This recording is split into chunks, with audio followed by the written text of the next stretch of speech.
Hello students, welcome to Kardam classes. कैसे हैं आप? आई होप सब मस्त होंगे। आज हम पढ़ेंगे exam special 2023 class 10th maths दो चरों वाले रैखिक समीकरण। ये आपका चैप्टर नंबर 3 है। चैप्टर नंबर 2 आपका सिलेबस से हटा दिया गया है। तो आज का हमारा चैप्टर है दो चरों वाले रैखिक समीकरण, linear equation in two variable. देखिए, हम चैप्टर की स्टार्टिंग करने से पहले, मतलब एक्सरसाइज को स्टार्ट करने से पहले, हम बेसिक कंसेप्ट को जानते हैं। और बेसिक कंसेप्ट अगर हम नहीं पढ़ते तो हमें एक्सरसाइज करने में प्रॉब्लम आती है। तो इसलिए हम बेसिक कंसेप्ट को पढ़ लेते हैं। ठीक है, देखिए बेसिक कंसेप्ट में ऑलरेडी लिख चुका हूं ताकि आपको ज्यादा समय ना लगे। देखिए, दो चरों में रैखिक समीकरण युग्म, pair of linear equation in two variable. देखिए, दो समान चर है आपके पास में x और y में दो रैखिक समीकरणों को, दो चरों के रैखिक समीकरणों का युग्म कहते हैं। मतलब जिस समीकरण में x और y हो उसे क्या बोलते हैं? दो चरों वाला रैखिक समीकरण बोलते हैं।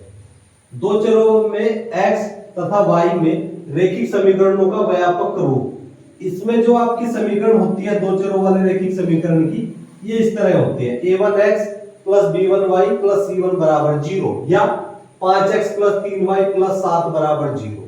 ठीक, तथा दूसरी समीकरण होती है a2x plus b2y plus c2 बराबर 0, या इस तरह से 3x प्लस 2y बराबर 3x प्लस 2y प्लस 7 बराबर 0। इस तरह की होगी। ठीक, जहां a1 b1 c1 तथा a2 b2 c2 क्या है? वास्तविक संख्या है।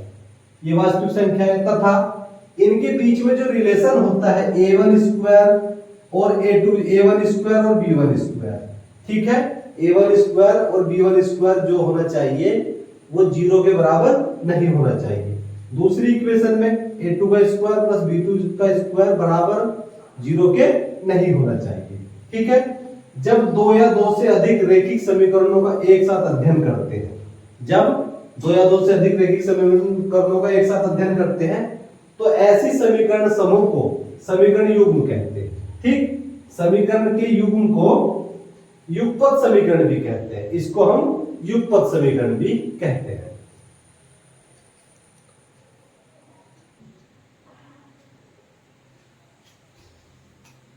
अब हम आगे चलते हैं। एक तल में दो रेखाएं दी हो तो क्या संभावना हो सकती है? यदि आपके प्लेन में, समतल में दो रेखाएं दी हो तो आपके पास में क्या क्या पॉसिबिलिटीज हो सकती है, क्या क्या संभावना हो सकती है? देखिए, नंबर 1, यदि दोनों रेखाएं एक ही बिंदु पर प्रतिच्छेद करती है तो वे प्रतिच्छेदी रेखाएं कहलाती है। देखिए, हमारे पास में ये आपके पास में दो रेखाएं हैं। मान लीजिए ये रेखा AB है, ये रेखा CD है। ये एक दूसरे को बिंदु O पर प्रतिच्छेद करती है। किस बिंदु O पर एक दूसरे को काटती है। तो जो दो रेखाएं एक दूसरे को एक बिंदु O पर काटती है वे प्रतिच्छेदी रेखाएं कहलाती है। इंटरसेक्टिंग लाइन क्या कहलाती है? प्रतिच्छेदी रेखाएं कहलाती है। अब अगला है नंबर 2 पॉइंट। यदि दोनों रेखाएं एक दूसरे को प्रतिच्छेद नहीं करती, वे रेखाएं एक दूसरे के समांतर होती है। आपके पास में दो रेखाएं, मान लीजिए AB है, ये AB है, ये CD है। तो आपके पास में दो रेखाएं एक दूसरे को कभी नहीं काटती और बराबर चलती रहती हैं, वो रेखाएं समांतर रेखाएं कहलाते हैं। जैसे आपकी रेल की पटरी होती है, रेल की पटरी में दो रेखाएं होती हैं, वो एक दूसरे को कभी नहीं काटती। तो समांतर रेखाओं का एक सबसे अच्छा उदाहरण रेल की पटरी है। ठीक है, तो ये क्या है?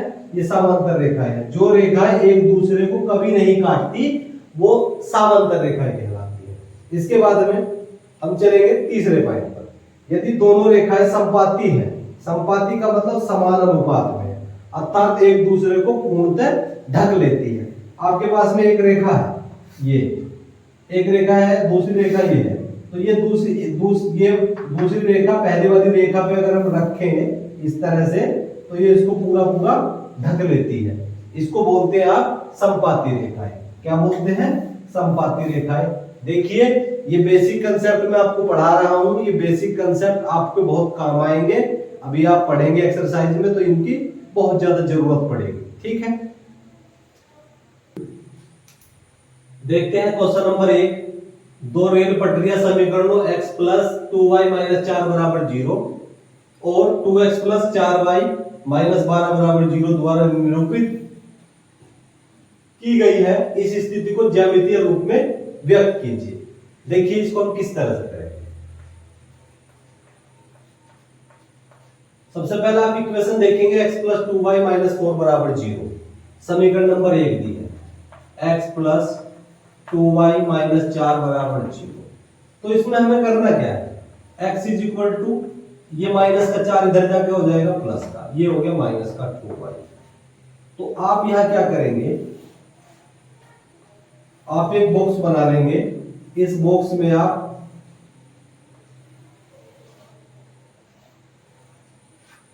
x और y के मान रखेंगे। देखिए ये है x, ये है y। यदि आप x का मान रखेंगे तो y का मान प्राप्त होगा, y का मान रखेंगे तो x का मान प्राप्त होगा। चलिए मैं y का मान 0 रख लेता हूं। यदि मैंने y का मान 0 रख दिया तो 0 की 2 में गुणा करूंगा तो कितना हो जाएगा 0, तो x का मान हो जाएगा 4। यदि मैं y का मान 1 लगा दूं तो 2 की 1 में गुणा करेंगे 2 हो जाएगा, 4 में से 2 घटा देंगे कितना हो जाएगा 2। ठीक है, यदि मैं y का मान 2 लगा दूं, 2 2 4, 4 में 4 घट जाएगा 0। ठीक है, तो ये हो जाएगा समीकरण फर्स्ट से प्राप्त बिंदु। समीकरण फर्स्ट से प्राप्त बिंदु, समीकरण फर्स्ट से प्राप्त बिंदु क्या हो जाएंगे, देखिए x का मान 4 रखने पर y का मान 0 मिलेगा। अब b देख लेंगे, b है x का मान 2 रखने पर y का मान 1 मिलेगा, या y का मान 1 रखने पर x का मान 2 मिलेगा। अब c पॉइंट देखिए, c पॉइंट, c का c है, y का मान मतलब y का मान 2 रखने पे x का मान 0 मिल रहा है, तो 0। अब आप क्या करेंगे, अब आप इधर देखिए, दूसरी इक्वेशन आपको दी है 2x प्लस 4y माइनस के 12 बराबर 0। इसमें आप 2 से भाग दे देंगे, 2 एकम 2, 2 दूनी 4, 2 छिक्का 12। तो ये हो गया x प्लस 2y माइनस के 6 बराबर 0। मैं इसको इस तरह से लिख सकता हूं, इंप्लाइज दैट ये हो गया x इज इक्वल टू, ये माइनस का 6 इधर जाकर प्लस का हो जाएगा, तो 6 ये हो गया माइनस के 2y। तो यहां से आप x और y के मान निकाल देंगे। बॉक्स बना लीजिए, ये हो गया x, ये हो गया y। यदि मैं y का मान 0 लगा दूं तो x का मान 6 मिलेगा। यदि मैं y का मान 1 लगा दूं तो 2 एकम 2, 6 में से 2 घटा दिया 4, ये हो जाएगा 4। यदि मैं यदि y का मान कितना लगा दूं, 2 लगा दूं, y का मान 2 लगा दूं, 2 दूनी 4, 6 में से 4 घटा दिया, ये हो गया 2, तो 2 2। अब यह लिखेंगे समीकरण सेकंड से प्राप्त बिंदु। समीकरण सेकंड से प्राप्त बिंदु क्या हो जाएंगे, आप इनको मान लेंगे, आपने ये माने हैं a b c, इसको मानेंगे d बिंदु के निर्देशांक 6 0, d e बिंदु के निर्देशांक 4 1 और f बिंदु के निर्देशांक होंगे 2 2। अब आप इसको ग्राफ पे किस प्रकार से रिप्रेजेंट करेंगे, देखिए चलिए इनका ग्राफ बनाते हैं। ग्राफ देखिए इनका इस तरह से हम ग्राफ बना देंगे। ग्राफ बनाइए,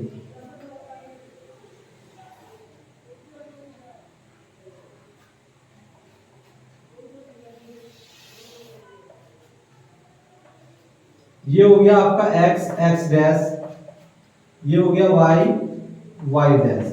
ठीक, ये हो गया 0, मूल बिंदु 0 0 होता है। तो अब यहां से आप खाने काटने के बराबर दूरी लेकर के आप इधर चलेंगे, दाई साइड चलेंगे, तो आपके अंक होंगे प्लस के 1 2 3 4 5 6 7। ठीक है, इधर चलेंगे आप बाई साइड चलेंगे तो अंक होंगे माइनस के, माइनस का 1 minus 2 minus 3 minus 4 minus 5 minus 6 minus 7। अगर आप ऊपर चलेंगे तो ये अंक हो जाएंगे प्लस के 1 2 3 4 5 6। ठीक, अगर आप नीचे चलेंगे तो अंक हो जाएंगे माइनस के, माइनस का 1, -2, -3, -4। ठीक, अब आप ध्यान देंगे, सबसे पहले आप समीकरण फर्स्ट को सॉल्व करेंगे।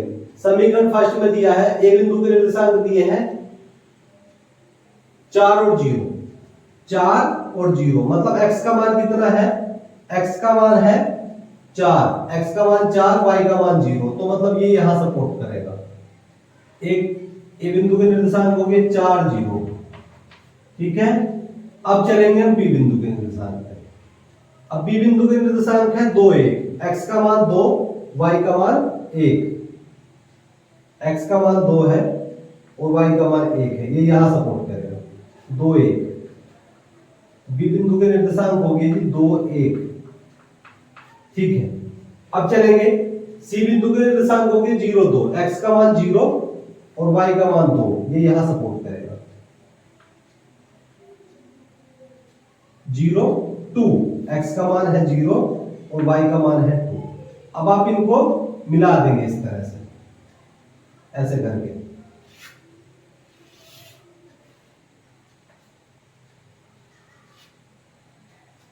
अगर इसको ग्राफ पे बनाओगे तो चित्र अच्छा बनेगा, थोड़ा इसमें प्रॉब्लम हो रही है। तो ये इक्वेशन बनी है आपकी x + 2y, x + 2y - 4 = 0। अब दूसरी इक्वेशन देखेंगे, दूसरी इक्वेशन में क्या है, x का मान है 6, x का मान कितना है, x का मान है 6, y का मान है 0, तो ये सपोर्ट करेगा यहाँ। इस बिंदु को आप ले लेंगे d, d बिंदु के निर्देशांक हो गए, ये हो गया 6 0 6 0। ठीक, अगला पॉइंट है 4 1, x का मान है 4 और y का मान है जी 1, 4 1, ये यहां सपोर्ट करेगा, x का मान 4, y का मान 1, यहां सपोर्ट करेगा ये। ई बिंदु के निर्देशांक हो गए 4 1, ई बिंदु के निर्देशांक हो गए 4 1 यहां। ठीक, इसको थोड़ा ऐसे करते हैं। अब अगला पॉइंट दिया, एफ बिंदु के निर्देशांक हो गए 2 2, एफ बिंदु के निर्देशांक हो गए 2, x का मान 2, y का मान 2, ये यहां सपोर्ट करेगा इस तरह से। अब आप इसको इस तरह से मिला देंगे ऐसे करके, तो ये इक्वेशन बनी है x + 2y - 6 = 0। तो ये क्या है, दोनों इक्वेशन एक दूसरे को कहीं नहीं काटती, दोनों इक्वेशन एक दूसरे को कहीं नहीं काटती। तो यहां लिखेंगे दोनों समीकरण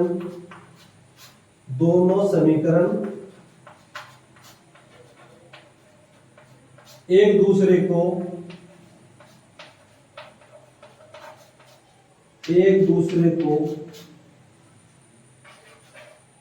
कहीं भी प्रतिच्छेद नहीं करती, कहीं भी प्रतिच्छेद नहीं करती। अतः ये समांतर रेखाएं हैं, समांतर रेखाएं हैं। देखिए, इस चित्र को अगर आप ग्राफ पे बनाएंगे तो बिल्कुल सही बनेगा, थोड़ा जगह कम होने की वजह से मेरा चित्र थोड़ा ठीक नहीं बना। ठीक है, आप इसका इस तरह से ग्राफ के निरूपण करेंगे। अब हम पढ़ेंगे सारणी टेबल। आप इस सारणी को पढ़ेंगे, इस सारणी को अगर आप पढ़ लेंगे तो मान लीजिए आपको पूरा चैप्टर कंप्लीट हो जाएगा। तो ये सारणी जो है आपकी पूरे चैप्टर की, मतलब पूरा चैप्टर का दम इस सारणी में। अब आप देखेंगे, आपको एक रेखा युग्म दिया है, इस रेखा युग्म में x - 2y = 0 और 3x + 4y - 20 = 0। तो यदि हम इसको a1/a2 के रूप में लिखेंगे तो x का गुणांक है 1, y का गुणांक है, सॉरी, इस समीकरण में x का गुणांक है 1, इस समीकरण में x का गुणांक है 3, तो a1/a2, तो इसको 1/3 लिखें। यहां देखिए y का गुणांक है -2 और y का गुणांक है 4, तो -2/4, ठीक है, -2/4।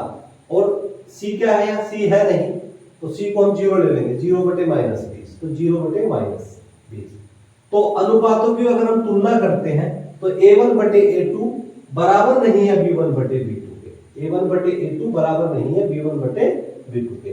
तो इस कंडीशन में जो समीकरण बनती है, ग्राफीय निरूपण बनता है, तो प्रतिच्छेद करती हुई रेखाएं बनती है, मतलब दोनों रेखाएं एक दूसरे को किसी बिंदु पर काट देगी, तो उसको बोलते हैं प्रतिच्छेदी रेखाएं या इंटरसेक्टिंग लाइंस, ठीक।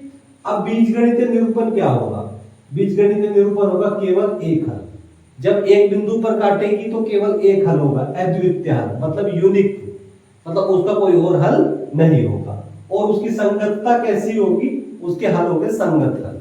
कैसे हल होंगे, संगत हल होंगे। चलिए अब अगला देखते हैं, दूसरी इक्वेशन दी है 2x + 3y - 9 = 0 और 4x + 6y - 18 = 0। तो यदि इसको हम a1/a2 के रूप में रखेंगे, देखिए ये a1 है, a1 b1 c1, a2 b2 c2, तो a1/a2 मतलब 2/4, 2 से 4 को काटूंगा 1/2। अब b1/b2, तो ये हो जाएगा 3/6, 3/6 का मतलब 1/2। अब c1/c2 माइनस के 9/-18, तो माइनस के 9/-18 है ये, इससे काटूंगा माइनस माइनस प्लस, ठीक है, तो 1/2 हो जाएगा। ये भी 1/2, ये भी 1/2, सोल्व करने पर ये भी सोल्व करने पर 1/2। तो a1/a2 बराबर है b1/b2 और c1/c2। तो संपाती रेखाएं होगी, क्या होगी, संपाती रेखाएं, मतलब समान अनुपात में है, एक ही रेखा होगी। तो अपरिमित रूप से अनेक हल, एक रेखा पर जितने भी पॉइंट होंगे, तो पता नहीं कितने पॉइंट हो सकते हैं एक रेखा पर, तो अपरिमित रूप से अनेक हल। हल कैसे होंगे, संगत हल होंगे। अब हम चलेंगे तीसरी इक्वेशन पे, x + 2y - 4 = 0 और 2x + 4y - 12 = 0। देखिए a1 b1 c1, a2 b2 c2, हम इनको इस तरह से लिखेंगे, तो a1/a2 1/2, b1/b2 2/4, ये 1/2 हो जाएगा, क्यों 2 दूनी 4 हो जाएगा, और c1/c2 तो -4/-12 हो जाएगा, माइनस माइनस प्लस, तो 4 × 12 1/3, तो ये हो गया 1/2, ये 1/2 और ये 1/3। तो a1/a2 तो है और b1/b2 बराबर है और c1/c2 इसके बराबर नहीं है, तो यहाँ रेखाएं बन रही है समांतर रेखाएं। कौन सी रेखा बन रही है, समांतर रेखाएं। तो यहाँ क्या है, समीकरण निकाय का कोई हल नहीं है, इस कंडीशन में समीकरण निकाय का कोई हल नहीं आता, ठीक है। कौन सी रेखाएं बनती है, समांतर रेखाएं बनती है। जब रेखाएं समांतर होंगी, एक रेखा दूसरी रेखा के बराबर होगी, तो एक रेखा दूसरी रेखा को कहीं नहीं कट करेगी, कहीं प्रतिच्छेद नहीं करेगी, उस स्थिति में कोई हल नहीं होता।